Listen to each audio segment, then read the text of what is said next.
This is the Lone Crater YouTube. We hope this video helps.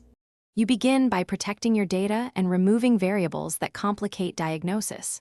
First, make sure critical files are backed up to Google Drive or an external USB. You don't want surprises.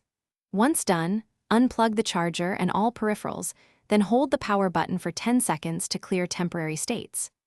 This power cycle can resolve boot glitches because it resets hardware controllers and clears cached power states. Make sure to wait 30 seconds before reconnecting power so capacitors discharge. Next, focus on software-level recovery and account isolation so you can pinpoint where the fault lies. If the system won't load normally, enter recovery mode with ESC plus refresh plus power.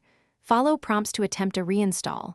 This reinstalls Chrome OS while preserving verified states. If it boots, sign into a guest session or a secondary account to check whether extensions or profile settings cause the issue.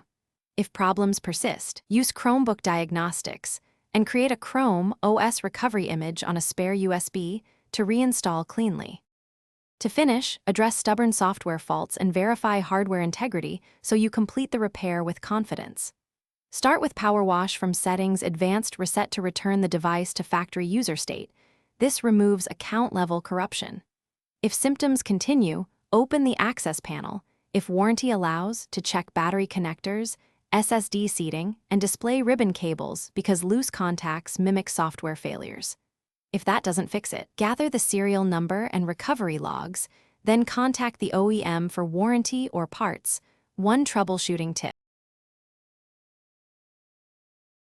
Thanks for watching. Consider subscribing if we helped you.